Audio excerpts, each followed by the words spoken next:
Hello aspirants and welcome to my UPSC journal. हम कर रहे हैं फ्री एनसीईआरटी सीरीज, जिसमें आज हम करेंगे क्लास 7 की ज्योग्राफी एनसीईआरटी का चैप्टर नंबर 3, जिसका नाम है आवर चेंजिंग अर्थ। और इसमें हम देखेंगे अलग अलग एंडोजेनिक और एक्सोजेनिक फोर्सेस, जिनकी वजह से नए नए लैंडफॉर्म्स फॉर्म होते हैं। तो चलो फिर आज का लेक्चर शुरू करते हैं। तो सबसे पहले हम इस चैप्टर में देखेंगे अबाउट लिथोस्फेरिक प्लेट्स। उसके बाद हम देखेंगे different endogenic and exogenic forces, जिनकी वजह से नए नए लैंडफॉर्म्स क्रिएट होते हैं। फिर बात करेंगे अर्थक्वेक्स की, और उसके बाद जल्दी से देखेंगे वोल्केनोस, और एंड में हम देखेंगे अलग अलग landforms which are formed by rivers, sea waves, ice and wind. तो सबसे पहले शुरू करते हैं विद लिथोस्फेरिक प्लेट्स। तो देखो, हमारा जो लिथोस्फीयर है वो ब्रोकन है into a number of plates, और इन प्लेट्स को हम कहते हैं लिथोस्फेरिक प्लेट। तो जी अगर ये हमारा अर्थ है तो इस पर बहुत सारी प्लेट्स हैं, और ये नहीं को कहते हैं लिथोस्फेरिक प्लेट। ये अर्थ कंबाइंड नहीं है, इसका जो भी लैंडफॉर्म है, जो लैंड का सरफेस है, हमारा जो अर्थ का सरफेस है, वो डिवाइडेड है इन नंबर ऑफ प्लेट्स। ये सारी ही प्लेट्स हमेशा फ्लोट करती ही रहती हैं, और ये हल्का हल्का मूव भी करती रहती हैं। ये फ्लोट करती हैं मैग्मा के ऊपर which is present inside the earth, और ये मूव भी करती रहती हैं। और कभी कभी जब ये बहुत ज़्यादा तेज मूव करती हैं उस टाइम पर होते हैं अर्थक्वेक्स, वोल्केनोस। ये अभी हम डिटेल में पढ़ेंगे। तो एक बार पहले दोबारा लिथोस्फेरिक प्लेट्स क्या होता है ये समझते हैं। Lithosphere is broken into a number of plates. जैसे कि मैंने अभी आपको बताया, ये अलग अलग प्लेट्स हैं। हमारा जो अर्थ का सरफेस लिथोस्फीयर है वो इन प्लेट्स में डिवाइडेड है। ये पूरा एक नहीं है, इसके बहुत छोटे छोटे अलग अलग टुकड़े हैं, और ये जो टुकड़े हैं ये हमेशा मैग्मा के ऊपर फ्लोट करते रहते हैं और मूव करते रहते हैं, बट बहुत धीरे से मूव करते हैं, बहुत कम स्पीड पे, तो हमें वो पता नहीं चल पाता। The movement of this plates cause change on earth surface, और इन प्लेट्स की मूवमेंट की वजह से जो अर्थ सरफेस है उस पर नए नए लैंडफॉर्म्स क्रिएट होते रहते हैं। अब इसमें दो तरह की फोर्सेस हमारी काम करती हैं। पहली होती है एंडोजेनिक फोर्सेस और दूसरी होती है एक्सोजेनिक फोर्सेस। तो जो वर्ड एंडो का मतलब होता है इनसाइड, तो ये वो फोर्सेस हैं जो अर्थ के इंटीरियर में काम करती हैं, ठीक। और एक्सोजेनिक का मतलब होता है आउटसाइड। एक्सोजेनिक में एक्सो वर्ड का मतलब होता है आउटसाइड। तो ये वो फोर्सेस होती हैं जो अर्थ के आउटर सरफेस पे वर्क करती हैं। एंडो इनसाइड, एक्सो आउटसाइड। अगर आपने ये दो बस इनके मीनिंग याद रखो, पूरा कंसेप्ट समझ आ जाएगा। तो अब देखो, अर्थ के movement number 1 is endogenic. Endo मतलब इनसाइड। अब जो इनसाइड फोर्स वर्क करती है वो दो तरह से करती है। एक तो होती है सडन फोर्सेस, जो कि बहुत जल्दी से आपको अचानक से हो जाता है मूवमेंट, हमें उसका कोई भी पुराना अंदाजा नहीं होता। जैसे कि अर्थक्वेक्स हो गए, वोल्केनोज हो गए, लैंडस्लाइड्स हो गए, ये सब अचानक से आते हैं। और आते क्यों है? बिकॉज जो अंदर प्लेट्स होती हैं वो एकदम से अचानक से मूव कर जाती हैं, थोड़ा ज़्यादा, बिकॉज हल्का हल्का तो वो हमेशा मूव कर ही रही होती हैं। और दूसरी होती है diastrophic forces which are known for building mountains. ये हम डिटेल में आगे वाले चैप्टर्स में पढ़ेंगे। आज के इस चैप्टर में हम पढ़ने वाले हैं सडन फोर्सेस के ही बारे में। उसके बाद एक्सोजेनिक फोर्सेस क्या होती हैं, जो आउटर सरफेस पे एक्ट करती है अर्थ के, और इन ये करती है इरोजन और डिपोजिशन। इरोजन क्या होता है? जब एक जगह से सामान दूसरी जगह ले जाया जाता है तो उसे कहते हैं इरोजन, जो कि विंड, एयर, वाटर ये सब करती हैं। एक जगह से आप कह लो सैंड, रॉक्स, ये सब एक जगह से दूसरी जगह ट्रांसफर करते हैं, इसे कहते हैं इरोजन। और डिपोजिशन, ये सारा कहीं ना कहीं तो जाकर डिपॉजिट होता है, कहीं ना कहीं तो जाकर ये फाइनली रुकता है, उसे कहते हैं डिपोजिशनल लैंडफॉर्म्स। ये सब हमारे जो ये करने वाले जो हमारे एजेंट्स होते हैं वो है रिवर, विंड, सी वेव्स और ग्लेशियर्स। तो इन्हीं के बारे में हम डिटेल में पढ़ेंगे इन एक्सोजेनिक फोर्सेस। तो सबसे पहले हम शुरू करेंगे विद अर्थक्वेक, और उसके बाद हम देखेंगे वोल्केनो, एंड लास्ट में हम देखेंगे एक्सोजेनिक फोर्सेस। अब देखो, अर्थक्वेक क्या है? तो जब लिथोस्फेरिक प्लेट्स ज़्यादा मूव करती हैं, तेजी से मूव करती हैं, तो उस टाइम पर अर्थ वाइब्रेट करने लगती है, और इन्हीं वाइब्रेशंस को हम कहते हैं अर्थक्वेक, ठीक है। अब जहाँ पर अर्थ की क्रस्ट में ये मूवमेंट स्टार्ट होता है उसे कहा जाता है फोकस। ये हमारी अर्थ की क्रस्ट है, यहाँ पर जहाँ पर ये मूवमेंट स्टार्ट हुआ इसे हम कहेंगे फोकस। और फोकस के एकदम ऊपर अर्थ की सरफेस पे होता है एपिसेंटर, और एपिसेंटर वो जगह होती है जहाँ पर अर्थक्वेक की वजह से सबसे ज़्यादा डिस्ट्रक्शन होता है, बिकॉज ये फोकस के बिल्कुल ऊपर होता है, ठीक है। The place in crust where the movement starts is called focus, और फोकस के ऊपर सरफेस पर जो प्लेस होता है उसे हम कहते हैं एपिसेंटर, और यहाँ पर होता है सबसे ज़्यादा डैमेज। तो हमने अर्थक्वेक देख लिया, हमने देख लिया फोकस, और हमने देख लिया एपिसेंटर। अब अर्थक्वेक की जो वेव्स होती हैं वो 3 तरह की होती है। पहली होती है पी वेव्स, जिन्हें हम लॉन्गिट्यूडनल वेव्स भी कहते हैं। दूसरी होती है एस वेव, इन्हें हम ट्रांसवर्स वेव्स भी कहते हैं। और नंबर 3 होती है एल वेव्स, जिन्हें हम कहते हैं सरफेस वेव्स। इन तीनों ही वेव्स के बारे में डिटेल में हमें आगे वाले चैप्टर्स में बताया गया है। इस चैप्टर में बस इनका एक छोटा सा इंट्रोडक्शन है, जहाँ पर इन तीनों ही वेव्स के आपको नाम बताए गए हैं, P wave, S wave and L wave. अब देखो, एक होता है सीस्मोग्राफ और एक होता है रिचर स्केल। सीस्मोग्राफ एक मशीन होती है जो अर्थक्वेक को मेजर करती है, मतलब वो जो अर्थक्वेक में जो सरफेस में जो वाइब्रेशंस होते हैं उनको बता देती है। वहीं जो रिचर स्केल होता है वो हमें बताता है अर्थक्वेक का मैग्नीट्यूड, अर्थक्वेक की जो मैग्नीट्यूड था वो कितना था, अर्थक्वेक जो आया वो ज़्यादा डिस्ट्रक्टिव था, कम डिस्ट्रक्टिव था या मॉडरेट डिस्ट्रक्टिव था, ये हमें बताएगा रिचर स्केल। लेकिन अर्थ में कुछ वाइब्रेशन हुए हैं ये हमें बताएगा सीस्मोग्राफ। तो ये दोनों ही अलग अलग इंस्ट्रूमेंट है और इनका अलग अलग फंक्शन है, जो मैंने आपको बता दिया।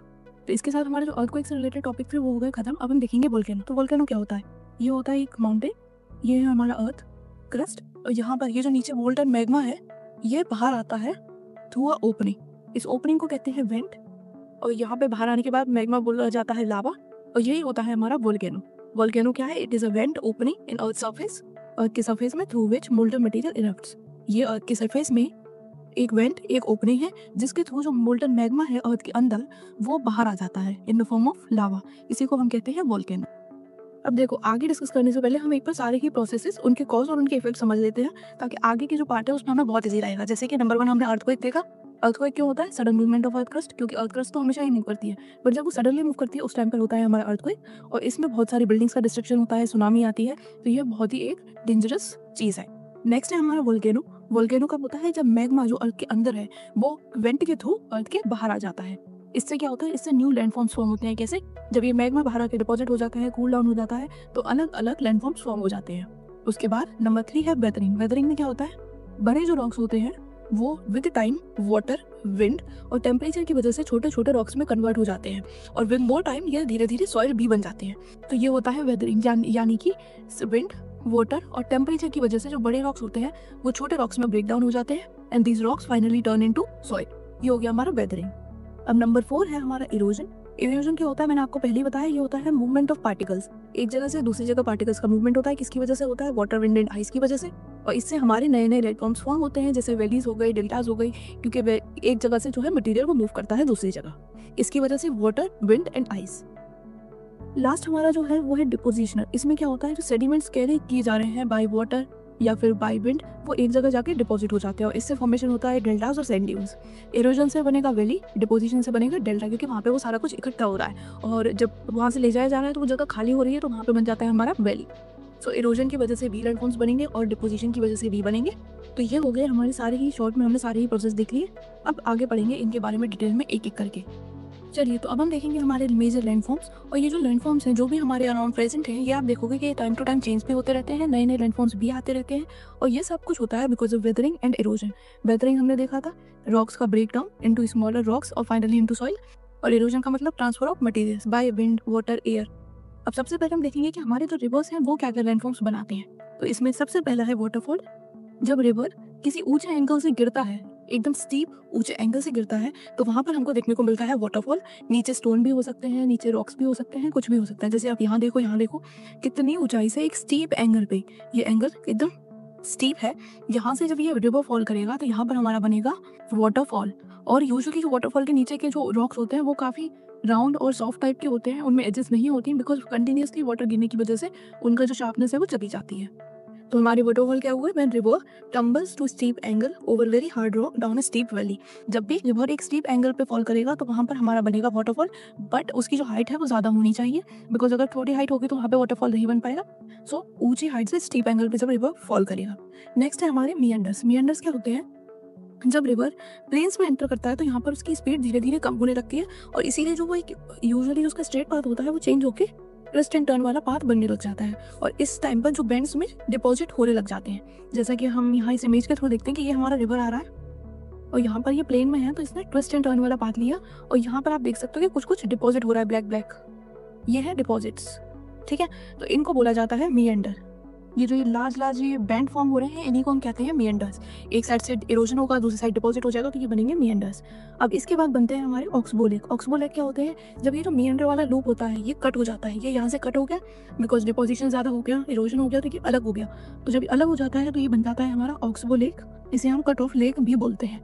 ठीक है, इसके बाद आते हैं हमारे फ्लड प्लेन। फ्लड प्लेन क्या होते हैं?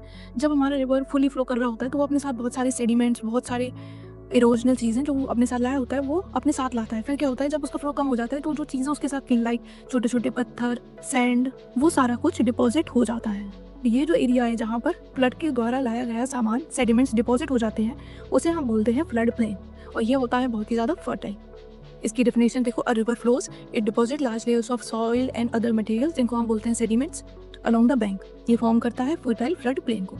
इसके बाद है हमारा लिवीज। ये क्या होती है? ये होती है रेस्ड बैंक। जैसे कि आप यहाँ पर देख सकते हो कि ये जो है ये थोड़ी हाइट पर है, तो ये है रेस्ड बैंक। ये नेचुरल भी हो सकती है या फिर अलग से भी बनाई जा सकती है, ताकि जो रिवर का वाटर है वो बाहर ना जाए, वो अपने उतने ही एरिया में रहे। अदरवाइज जब ओवरफ्लो होगा, जब बहुत ज़्यादा ओवरफ्लो होगा तो बाहर जाएगा ही, बट अदरवाइज कभी थोड़ा ओवरफ्लो होने से भी वो बाहर जा सकता है। तो इसे रोकने के लिए नेचुरली भी लिवीज बन जाती है, अदरवाइज मैनमेड भी बन सकती हैं। जब रिवर ज़्यादा फ्लो करता है तो वो अपने साथ जो अपनी साइड की बाउंड्रीज हैं उन्हें काटता हुआ अपने साथ इरोजन में लेके जाता है, और जब वो उसका फ्लो कम हो जाता है तो वहाँ पर आपको नेचुरल लिवीज देखने को मिल जाएंगी। तो ये हो गई हमारी लिवीज। अब डिस्ट्रीब्यूटरीज क्या होती हैं? तो जब रिवर अप्रोच करता है सी को तो वहाँ पर उसकी स्पीड हो जाती है बहुत ही कम, और इसीलिए वो अलग अलग छोटे छोटे रिवर्स या स्ट्रीम्स में ब्रेक डाउन हो जाता है, जिसे हम बोलते हैं डिस्ट्रीब्यूटरीज। जे आप हम यहाँ देखेंगे, ये है बे ऑफ बंगाल यानी कि हमारी सी। अब जब रिवर आके सी में गिरेगा तो यहाँ पर उसकी स्पीड हो जाएगी कम, तो यहाँ पर अलग अलग छोटी छोटी स्ट्रीम्स यहाँ से निकलने लगेंगी। इन्हीं को हम बोलते हैं रिवर की डिस्ट्रीब्यूटरीज। और ये जो स्ट्रीम्स होती है, जो रिवर अपने साथ सेडिमेंट्स कैरी कर रहा होता है, ये यहीं पर डिपॉजिट हो जाता है बिकॉज स्पीड हो जाती है बहुत ही ज़्यादा स्लो। और जब ये माउथ के पास डिस्ट्रीब्यूटरीज का जो भी सेडिमेंट्स है, जो रिवर के सेडिमेंट्स है, वो डिपॉजिट हो जाते हैं, तो वहाँ पे फॉर्म होता है delta. Each distributary form its own mouth and the collection of sediments from this mouth, इसी को हम बोलते हैं डेल्टा, जो कि मैंने आपको अभी समझाया। अब इसके बाद देखो, वर्ल्ड का जो हाईएस्ट वाटरफॉल है वो है एंजल फॉल्स, और ये लोकेटेड है वेनेजुला इन साउथ अमेरिका। इसके अलावा नाइग्रा फॉल वो बॉर्डर करता है कनाडा और यूएसए को, ये है नॉर्थ अमेरिका में।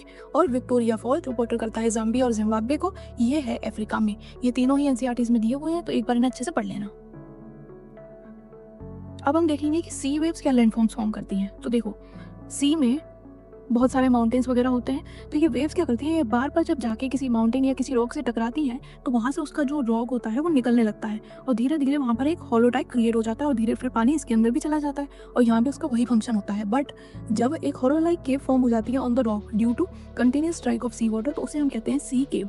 जैसा कि मैंने आपको बताया कि अगर फॉर एग्जाम्पल ये रॉक है, यहाँ पर बार बार सी की वेव्स टकराएंगी तो यहाँ से ये निकलने लगेगा। जब ये निकलने लगेगा तो यहाँ पर हमारा बन जाएगा सी केव। अब विद टाइम ये बार बार होता रहता है, तो ये सी जो केव होती है ये पूरी अपने एंड तक वैसे ही उसका रॉक टूट जाता है, तो आपको आर पार का यानी इधर से उधर का दिखने लगता है, जैसा कि आपको यहाँ दिख रहा है। पहले ये पूरा पोर्शन कवर होगा, फिर सी के बार बार पढ़ने से यहाँ पर केव बनी, फिर ये बार बार जब ऐसे ही स्ट्राइक होता रहा तो ये इतना पोर्शन पूरा ही ओपन हो गया। अब हमें दोनों साइड का दिख रहा है, मतलब ये केव खत्म हो गई। अब ये क्या बन गई, अब ये बन गई सी आर्चेस। जब कैविटीज बड़ी हो जाती हैं और इतनी बड़ी हो जाती है कि सिर्फ रूफ ही रह जाता है, केव खत्म हो जाती है, जो बेसी वाली थी सिर्फ रूफ है और उसके नीचे से आपको पूरा दिख रहा है, ये हो जाता है सी आर्चेस। ठीक है, अब और इरोजन होता है, सी जो होती है उसकी वेव्स फिर भी टकराती रहती है, और फिर एक ऐसा टाइम आता है कि रूफ जो होती है वो भी ब्रेक डाउन हो जाती है, और जब रूफ ब्रेक हो जाती है तो हमें मिलते हैं स्टैक इस टाइप से वाटर में। अगर यहाँ की ये रूफ भी चली जाएगी तो ये एक स्टैक बचेगा और एक स्टैक ये वाला हो जाएगा। तो सबसे पहले बनती हैं सी केव्स, उसके बाद जब उनका पूरा केव का रॉक खत्म हो जाता है, रॉक इरोजन हो जाता है, तो बनती हैं सी आर्चेस, और उसके बाद जब रूफ भी इरोड हो जाती है तो बनते हैं स्टैक। ये हो गए हमारे तीनों। इसके बाद भी है सी क्लिफ। अब सी क्लिफ क्या होता है, तो ये होती है स्टीप रॉकी कोस्ट। ये हमारा सी का कोस्ट है और ये स्टीप है और ये रॉकी है, और ये ऑलमोस्ट वर्टिकली सी से अबव राइज कर रहा है। वर्टिकली मतलब कि ऐसे, ये हो गया हमारा वर्टिकल और ये हो गया हमारा हॉरिजॉन्टल। तो ये सी है, इसके वर्टिकली है, स्टीप है, काफी ऊंची हाइट है, और सी के कोस्ट पर है, इसे बोलते हैं सी क्लिफ।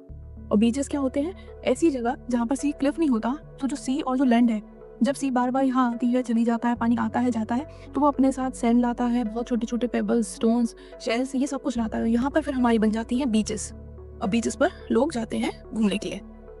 तो ये हो गए हमारे वर्क ऑफ सी। अब हम देखेंगे वर्क ऑफ आइस, कि आइस कैसे अलग अलग लैंडफॉर्म्स क्रिएट करती है। तो आइस किस फॉर्म में होती है, ग्लेशियर्स के फॉर्म में, इनको हम कहते हैं रिवर्स ऑफ आइस। तो जब भी ग्लेशियर कोई डीप हॉलो कार्व आउट करते हैं, क्रिएट कर देते हैं, बिकॉज वो बहुत ही पत्थर टाइप ही होते हैं, तो वो जब किसी चीज़ से बार बार टकराएंगे या एक ही जगह भी रहेंगे तो वहाँ पर हॉलो क्रिएट हो जाता है। उसके बाद जब आइस मेल्ट करेगी, वहाँ पर वाटर फिलअप हो जाएगा, तो वहाँ पर हम बोलेंगे कि ये एक लेक बन गया माउंटेन्स में। फॉर एग्जाम्पल ये माउंटेन्स है, यहाँ पर सपोज ग्लेशियर्स हैं, जब ये मेल्ट हो जाएंगे तो यहाँ पर ही हमारा रिवर बन जाएगा माउंटेन्स में। तो एक तो फंक्शन हो गया ये हमारे ग्लेशियर्स का। दूसरा, ग्लेशियर्स भी अपने साथ बहुत सारा रॉक, सैंड, सिल्ट, ये सब कैरी करते हैं। तो जब वो किसी जगह से ग्लेशियर्स मेल्ट हो जाता है, पानी भी खत्म हो जाता है, तो उसके बाद वहाँ पर हमें बहुत सारे डिपॉजिट्स मिलते हैं, जिन्हें हम बोलते हैं ग्लेशियर मोरेन्स। क्या कहते हैं उन्हें, ग्लेशियर मोरेन्स। तो ग्लेशियर के दो ही है, एक हो गया रिवर्स एंड माउंटेन्स और दूसरा हो गया ग्लेशियर मोरेन्स। अब है हमारी लास्ट लैंडफॉर्म्स, जो कि फॉर्म होती है बिकॉज ऑफ विंड, और ये फॉर्म होती है इन डेजर्ट्स। डेजर्ट में हवा बहुत चलती है और बहुत स्पीड में चलती है, बिकॉज वहाँ पर कोई हिंड्रेंस नहीं होता, तो हवा की अलग ही स्पीड होती है। अब सबसे पहले हम देखेंगे मशरूम रॉक। तो मशरूम रॉक क्या होते हैं, ये होते हैं हमारे प्रॉपर रॉक ही होते हैं, बट बार बार जब हवा चलती है बहुत स्पीड में, तो वो यहाँ से क्या करती है, lower section of the rock को ज़्यादा इरोड कर देती है। इस वजह से हमें जो देखने को मिलता है विद टाइम, रॉक कुछ ऐसा हो जाता है कि उसका जो नीचे वाला पोर्शन होता है वो तो हो जाता है इरोड, और ऊपर का पोर्शन पहले जैसा ही होता है। तो जब हम इसे दूर से देखते हैं तो ये हमें दिखता है कि narrow base and wide top, जैसा कि मशरूम्स में होता है, और इसीलिए इन टाइप के रॉकों को हम कहते हैं मशरूम रॉक।